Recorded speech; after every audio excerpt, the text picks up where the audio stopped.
We missed the last election with a narrow margin, even though BJD got more popular votes. This is because we couldn't effectively counter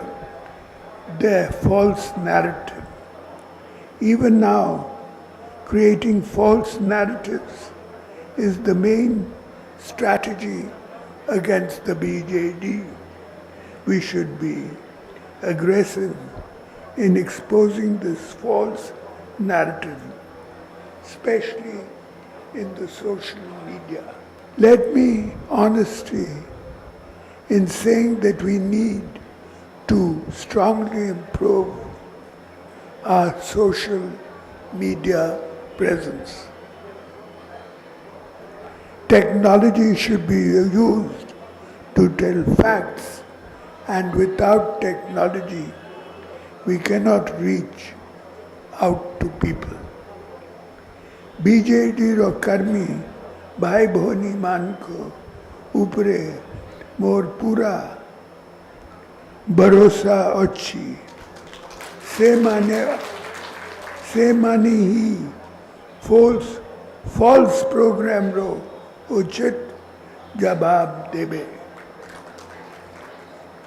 Odisha रो सबु गाँ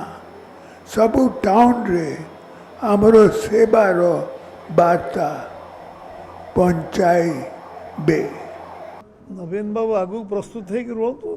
narrative को counter करने प्रस्तुत हो दरकार। राजनीति लोक सबू नैरेटिव प्रस्तुत ना केमती हम फल्स नैरेटिव आम कौन करूँ 1 2 3 5 कहे ना लोक आगे यही फल्स नैरेटिव आम कर न कहीकि इन जनरल कहले केमती हम 1 2 3 4 5 गणेबे ना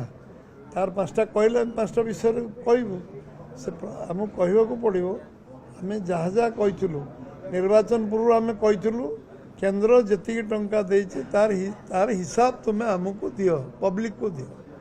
से वर्षे धरी दे पारे 1 वर्ष धरी दे पारे एट तो फल्स नैरेटिव नाला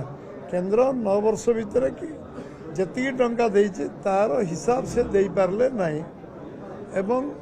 वर्षे धरी मु पचारि चली इलेक्शन सरीगला तापर भी से उत्तर दे नैरेटिव एटा तो प्रैक्टिकल कथा पचार एवं आम कहीलु आम कहीलु गोटे राज्यर गणतांत्रिक व्यवस्था नाही तांको मंत्री माने एमएलए माने मुख्यमंत्री को भेटी पारु नाहांती से उत्तर देले नहीं तांकर कोनोसी कथा कैबिनेट रे कोनोसी विषय चर्चा आलोचना हेउ नथिला ए कथा आम कहीलु तार उत्तर से दबा उचित थिला कोनोसी विषय 10 वर्ष भितर तांकर प्रमुख नेता माने मध्य आलोचना चर्चा करि पारु नथिले आम ए विषय कहूलु एवं जी टंका एस्टिमेट होता तार 10 गुणा टंका अपव्यय होता तार उत्तर से देले नहीं जो जो विषय आम निर्वाचन आगु कहलु वर्षे धरी निर्वाचन सरीगला तार उत्तर से दे पारे उत्तर जे न दे पारे तांकर अयोग्यता एटा लोक विश्वास को ना लोक जानले